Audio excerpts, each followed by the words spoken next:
What's good, everybody? Welcome to a special edition of Outside the Playbook on September 11th. We remember the lives that were lost. We show gratitude for those who provided service. And the question that comes up all the time on September 11th is, where were you at? Do you remember where you were on September 11th? And I do. I was 7 years old. We were at home, and the events took place. And with my father on the phone and my mother and my brother, we all gathered in the living room around the TV, and we prayed. Something that is, in the last several days, several weeks, several years, something that is very much lacking but very much needed is prayer.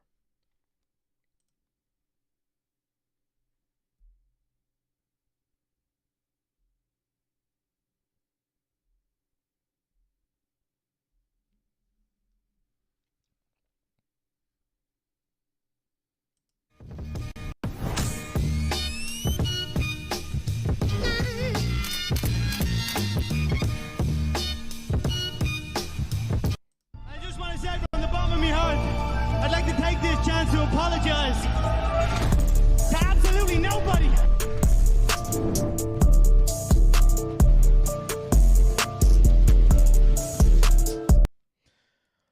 What's good, everybody? Like I said, this is going to be a special edition of Outside the Playbook.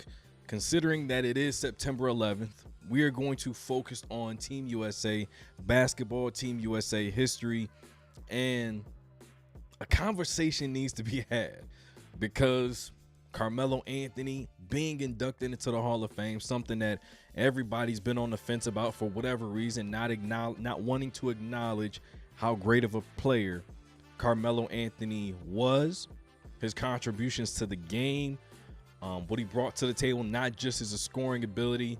I mean, we could classify him as a cultural icon. If we really wanted to go down that road, have that conversation, I think Carmelo Anthony fits the bill. I am dropping at the end of this month a Carmelo Anthony what if Carmelo Anthony went to the Detroit Pistons in the 2003 NBA draft. But this is what Carmelo said, speaking to the Syracuse newspaper, as far as being inducted into the Hall of Fame, and the topic of Team USA came up. Carmelo on the Olympics. If I ain't the face of USA basketball, I don't know who is. And you know what?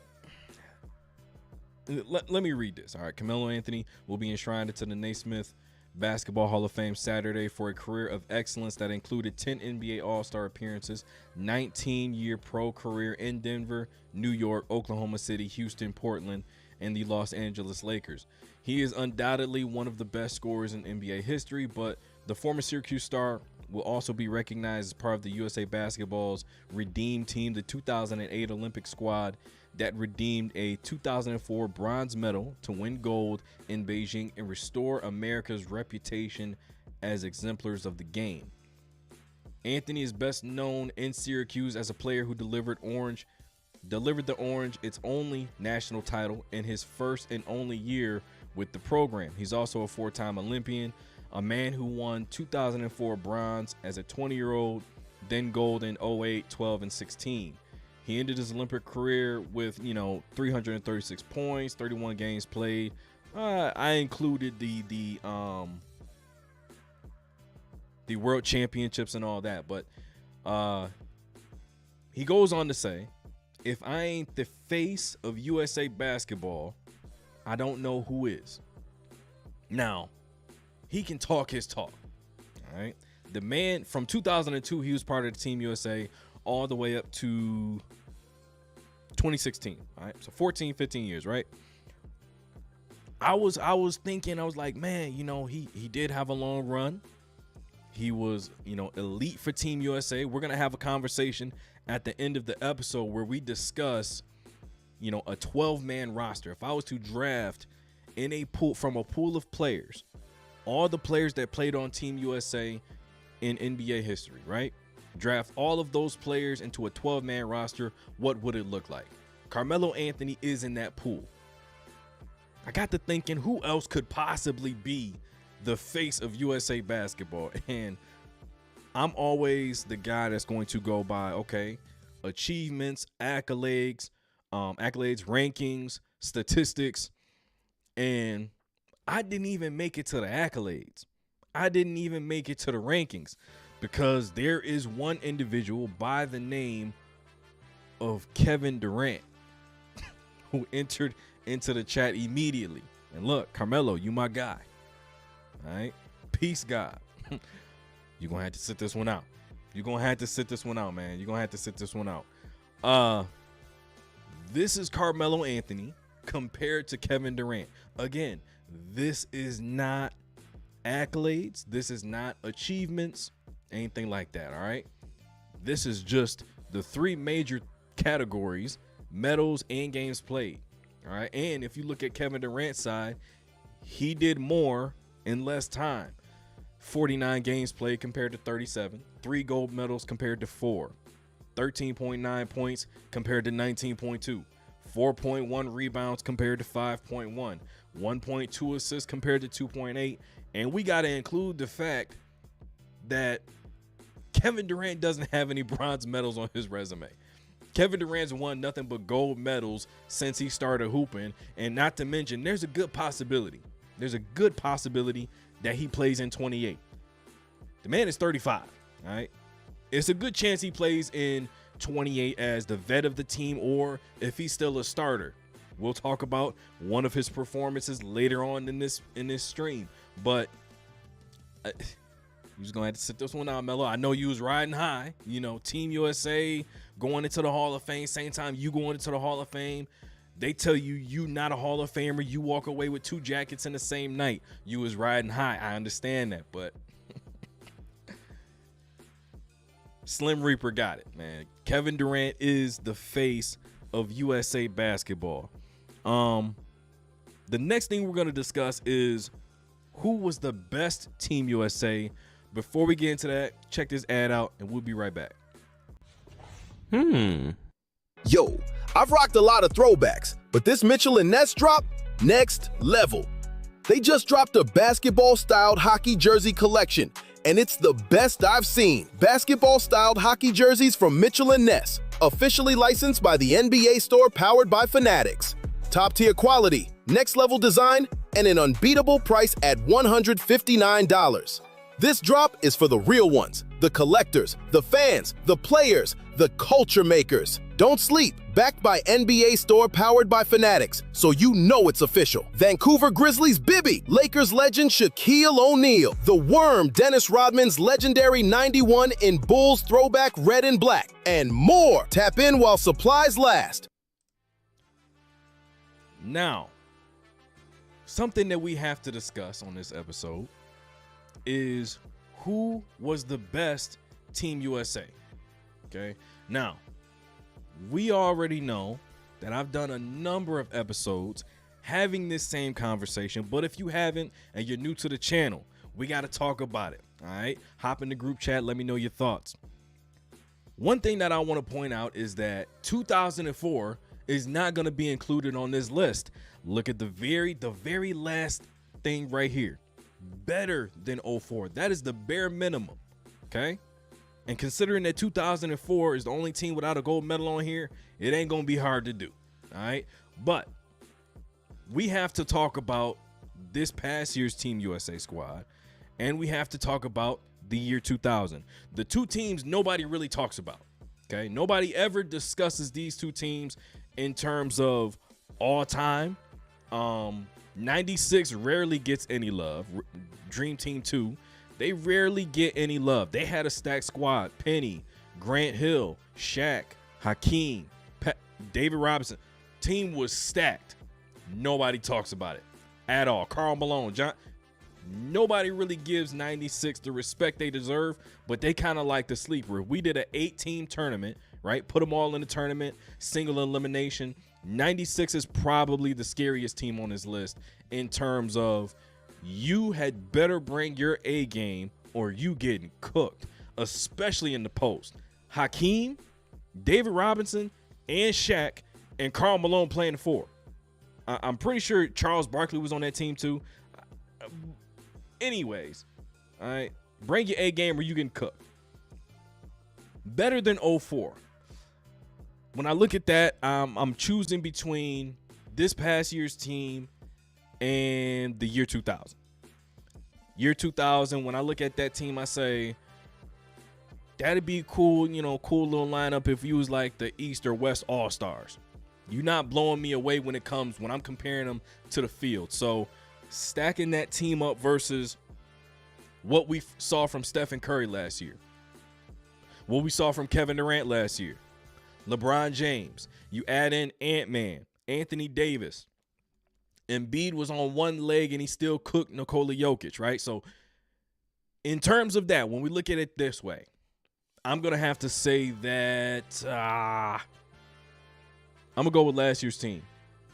Last year's team, we're going to put them in that 5 slot. After that, it's between 1996 and the 2012 team. 96 or 2012. 96 or 2012. The thing about 2012 is I feel like that team as well could be a team that we say somewhere down the line, they as a team could possibly all end up in the Hall of Fame together. We don't know. All right. But for right now, stacking them up against 96, because also you got to factor this in too. 2012, their big three, when you talk about the prime of their careers, Russell Westbrook, it gets scary. It gets scary. All right. I'm gonna go with 96 at the 4 slot. I'm gonna put 96 at the 4 slot. I'm gonna put 2012 at the 3 slot. Okay.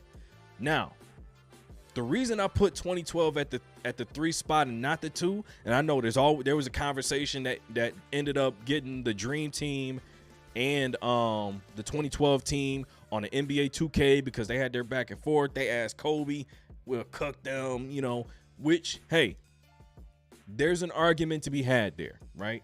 Because you got to remember, Larry Bird wasn't in the prime of his career anymore. He wasn't like that anymore. Magic wasn't like that anymore, right? He got on the team, questionable. And quite frankly, and I hate the fact that I'm even saying this because all right. Honest, unbiased basketball conversation, right? Isaiah Thomas should have been on that team over John Stockton. Isaiah Thomas as a player, all right, and the way he fit with that team. Chuck Daly was the coach. I think Isaiah Thomas should have been on that team ahead of John Stockton. Albeit John Stockton's number 1 in assists and steals, arguably, statistically the greatest point guard ever, right? I think Isaiah Thomas should have been on that team. Now, we have to have a conversation as to 2008 and 1992. This is going to be seen as a biased opinion. But if you look at 2008 and you tell me LeBron James, Kobe Bryant, Dwayne Wade, the 3 best players in the league at the time, all in their prime. All right, you have Chris Paul, Deron Williams, prime. Dwight Howard, Chris Bosh, prime. You have Carmelo Anthony, prime. Everybody was at the height of their careers. Then you have Tayshaun Prince, Michael Redd, don't really get much PT. Carlos Boozer, don't really get much PT, but still all-stars in their own right. You have a situation where you're going to be matching up with Kobe, LeBron, Melo, Dwight Howard, start the game. Off the bench, you have 2 or 3 more Hall of Famers coming to check in the game. That's a problem. And they're all in their prime. The 92 Dream Team, like I said, has an issue with Larry Bird, Magic Johnson being their ages. You still have Scotty, you still got Chuck, you still got, you still got a lot, right? You still got Mike. Oh my God, you still got Mike. Too far long into this conversation before saying the GOAT's name. I know everybody got their own opinion, but on outside the playbook, Michael Jordan is the GOAT. Now, I do have the 92 Dream Team at number 2. And this is no disrespect. And again, there may be some bias involved. Don't get mad at it. Understand, There's proof to this, right? You look at the gold medal game and you say, let's say, who are the best 2 players on Team USA, right? Put them in the 2008 Olympics, best team on the 92 Dream Team. You take Mike, you take Chuck. Put them on the bench, they in foul trouble early in the game, right? Do they still win that game in dominating fashion? I don't know. There's a question mark there. There's a question mark there. You look at 2008, Kobe and LeBron goes to the bench with 2 fouls early. Dwayne Wade doesn't miss a shot the whole first half, finishes the game with 27. Kobe, silence. D-Wade also adds on top of that another silencer. They win gold convincingly.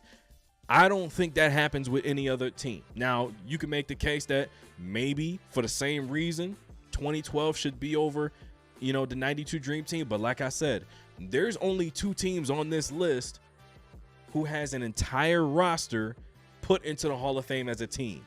1992. And you also got to put in a 2008 Redeem Team. All right. So that is the lineup I have. Number 1, 2008 Redeem Team. Number 2, 92 Dream Team. Number 3, 2012. Number 4, 96. And simply because they were better than 2004, I got last year's team. Obviously, last year's team had a ton of talent, but also last year's team had Steve Kerr as the head coach. Telling me you couldn't find minutes for Jason Tatum, arguably a top 5 small forward, top 5 player at his position, and a lot of people have him top 5 in the league.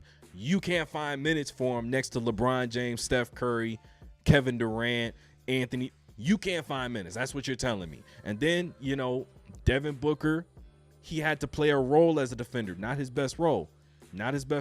But he played it well. Steph Curry came through, LeBron, KD.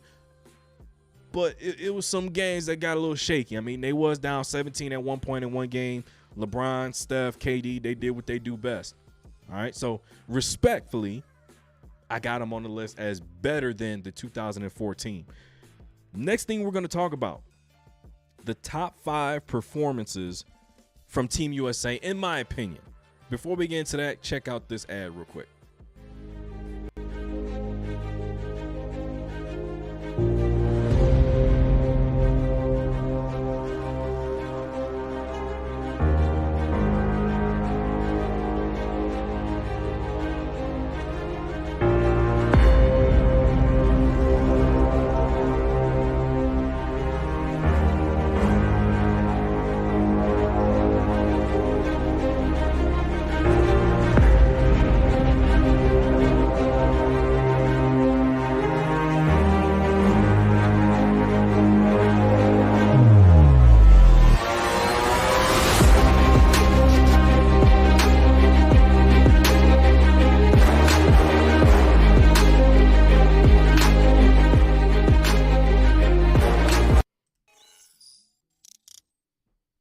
This is OTP's top 5 favorite Team USA moments.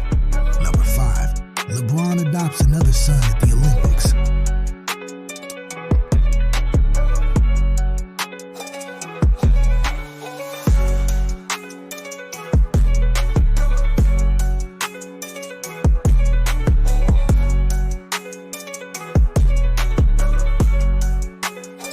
Number 4, KD makes it look too easy in the first half.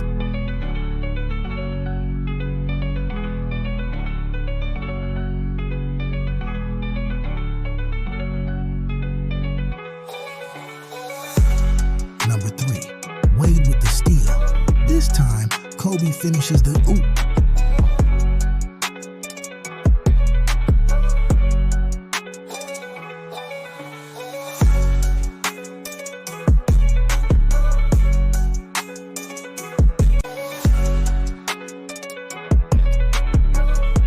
Number 2, Kobe silences Spain.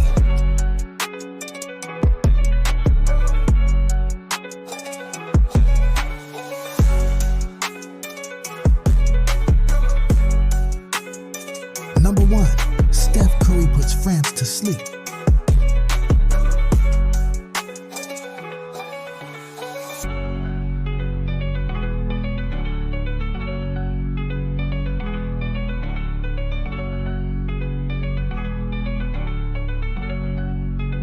That That is another edition of OTP's Top 5. Tune in every Thursday night for another Top 5 list. Who in the hell are you? I'm John Cena.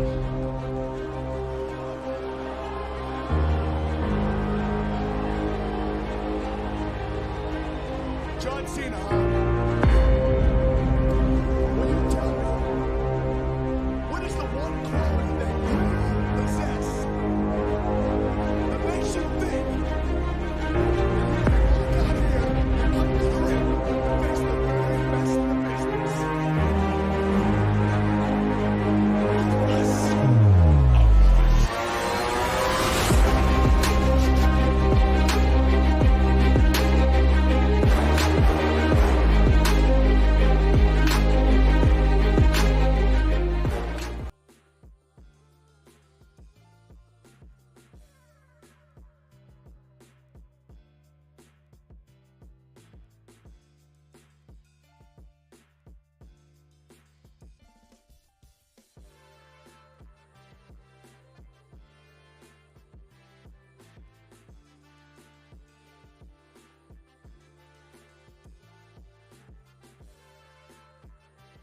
Now I'm sitting there talking and the mic is on mute.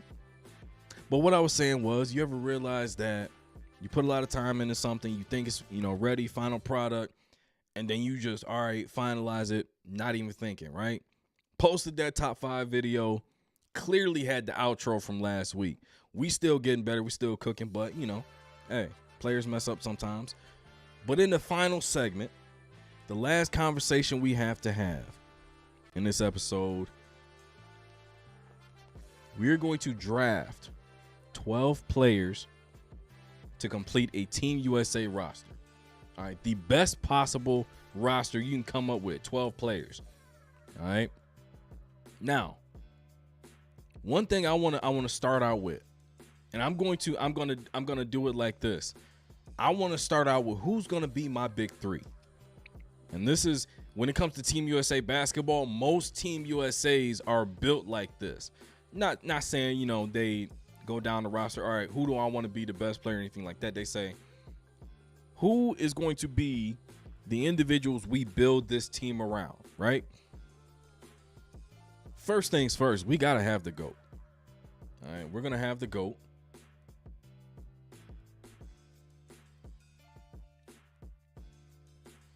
Michael Jordan. Michael Jordan is going to be the centerpiece for this team. All right, or one of these centerpieces. Now, the other individual is also in the greatest of all time discussion. The reason why it is important to have these two individuals, all right, as your best 2 players is for the simple reason I just named. They are the 2 best players in NBA history. I don't care who you have number 1. I don't care who you have number 2. Argue with your mama. Doesn't really matter. LeBron James, Michael Jordan, first 2 selections. The third one, okay, this can be a biased conversation. I could say, you know what, Dwayne Wade deserves to be in this argument. I can make a whole list of reasons why I want Dwayne Wade to be in the big 3, to be the center of this team, right? Or I can say, you know what, Hakeem Olajuwon, next to those 2, the inside, the outside threat, that could be the right move to make. Charles Barkley led 92 Dream Team in scoring. Could be a wise move. Shaquille O'Neal, most dominant player in NBA history. Tim Duncan, don't want him on here. Don't want him on here. Larry Bird, nah. Respect. Tim Duncan don't have no gold medal and Larry Bird was old. Respect to those guys, though. All-time greats, right? Kevin Durant, next to LeBron James, next to Michael Jordan. This is a crazy big 3. All right. Now, here's where you gotta talk about this, all right? Because you're looking at this, the expectation is the other 2 starters. Who's gonna be the point guard? Who's gonna be the big? I could go with an all-guard lineup. I could do that. I could say, you know what? Why don't we put Magic out here? Or why don't we put CP3 out there? We could put Chuck out there. I think, and this is just me, you know, we already have a point guard in LeBron James. I don't need another one out there. Let's see if the success of the Los Angeles Lakers from the year 2000 to the year 2002 can be replicated with a much more mature Kobe Bryant, a younger, more athletic Shaquille O'Neal. So Shaquille O'Neal is going to be the 5, and Kevin Durant is going to play the 4, Kobe Bryant the 3, Michael Jordan the 2, and LeBron James the 1. We have the greatest backcourt ever even fathomed, ever even thought about in the history of the game. This 5 alone, put them on the court for 40 minutes. We don't need nobody else. Obviously, there's other great players on this list, respectfully. There's other great players here. But this 5-man unit right here, come on, man. First of all, who's going to score on him? This is young Shaq, 1996. Shaq getting up and down the court. He getting off the glass, pushing it. This is young Shaq with LeBron. How many freight trains do you need? We got 2 of them. So, 5-man lineup, scary. Second unit, we got to talk about it, okay? We have to have a conversation. The conversation is John Stockton, Magic Johnson, Chris Paul, and Stephen Curry. We got to have a conversation. Now, it is of my opinion, okay, that the greatest point guard of all time, and still the reigning defending greatest point guard of all time, is Irving Magic Johnson. But Stephen Curry is making his own claim, and he's still not done yet. Off of the bench, my point guard is not going to be either one of them. It has to be Chris Paul. It has to be Chris Paul. And the reason why I say Chris Paul is I'm not picking Stockton. I'm not picking John Stockton. All right, Chris Paul is going to be, and this is Team USA. Chris Paul and Team USA play. Again, all these guys are different once they put that red, white, and blue on. Okay, yes, we know Stockton, all the records, talked about it. All the records he got, accolades, everything, no rings. Chris Paul don't have no rings either, but it just looks different when Chris Paul was cooking at that young age. It was different. It was different. If you don't know, go back and watch. Chris Paul, prime Chris Paul. If he had some championships, he'd be in the conversation for greatest point guard of all time. He'd be in that conversation. There's nothing else you can say. I don't care what Perk says. I don't care what RJ and all them say. Chris Paul with maybe 2 championships is in the conversation for greatest point guard of all time. John Stockton's not even in that conversation. Isaiah Thomas is not in that conversation anymore. Me personally, as it stands, I do have Russell Westbrook over Chris Paul in that conversation because of the no championship factor there. But Russell Westbrook has an MVP. That's a conversation for another day. In terms of this, Chris Paul is my backup point guard. My backup shooting guard is Wardell Stephen Curry. Now, this is where it gets interesting because we see in 2008, small ball lineup, Chris Paul, Darren Williams, backcourt, worked beautifully. This is a different animal. The amount of space to operate is going to look different because Steph Curry has so much. The gravitational pull of Steph Curry is unbelievable. Okay, add that into the factor of a young Chris Paul running the pick and roll and orchestrating. The game is too easy at that point. The game is too easy. You have Steph running around on the opposite side of the court. You have Chris Paul orchestrating. You seen 2008 and you seen what Dwayne Wade was doing then. Imagine if he had a sniper on the other side like Steph Curry. D Wade is averaging 30. Easy. D Wade is going to average 30 off of the bench for Team USA. Biased opinion, yes. So I just say he'll average 25, okay? It's going to look scary. Now we have another dilemma. Okay? At the 4 spot, Charles Barkley, Carmelo Anthony, Kevin Garnett. Who's going to be the 4 in that situation? Now, we also got to factor in, we're going to have another big. You know, in that you see what that box is right here. Steve Kerr can't find minutes. We're going to put 2 guys here.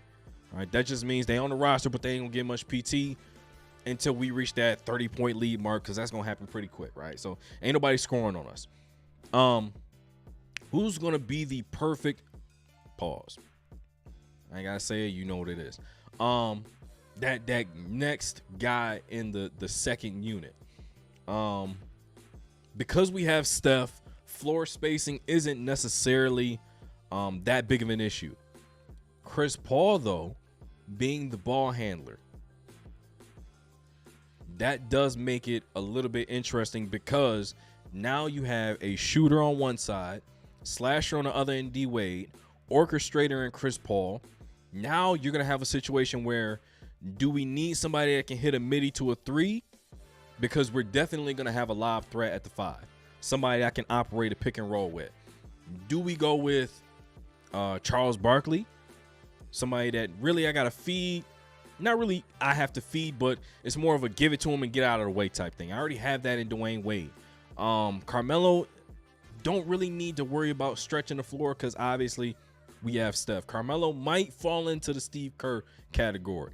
He might, because it's a dude on here that I don't want to draft. He a snake. All right. It's going to be 20 years after this team is over with and done with. A whole bunch of stuff is going to come out, and he going to write a book and start lying on people and talking about how they didn't value his contributions to 6 championships, even though Michael Jordan gave me I'm sorry. I got sidetracked. We ain't picking up Scottie Pippen. We're not picking up Scottie. That's a done deal. He's not on my team. This is tough. You know, I'll say this at my 5, because in the grand scheme of things, okay, all time, Hakeem Olajuwon is better than Dwight Howard. That's not debatable. All right, in my opinion, everybody's putting Nikola Jokic up there. Hakeem Olajuwon, as far as defense and offense goes, being the, you know, he can be in a, you know, the top 5 discussion of greatest defensive players of all time. And then he still gives you, what, 20 to 25,000 points in his career. Finals MVP, multiple MVP, you know. Grand scheme of things, Hakeem Olajuwon is better than Dwight Howard. But Dwight Howard, Team USA, provides everything I need in this scenario. So I'm going to go with Dwight Howard at the 5. And I think I'm going to go with, this is tough. This is tough because I see KG right there. And here's the other thing. Because I have LeBron, Steph, CP3, and D-Wade, I don't need another point guard. So I'm not going to pick up Magic. Again, Magic Johnson is the greatest point guard of all time, in my opinion. But this is Team USA 1992 Magic, not 81, 82, 83 Magic Johnson, right? We're not talking about young Magic here. So this is not that type of discussion. I think I'm going to go with KG over Chuck. Specifically because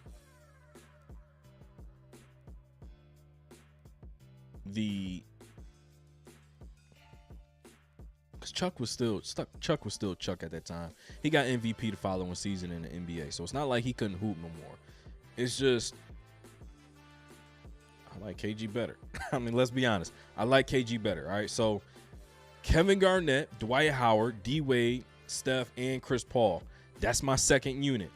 Who's gonna score on, you know, this squad in the paint? I don't know. The only bet is just you're going to have to jack up a lot of threes to keep up. Now, who's going to be in the Steph Curry? I already said I'm not picking up Stockton, not grabbing Magic, Bird, and I'm not getting Scottie Pippen. So it's between Chuck, Hakeem, and Melo.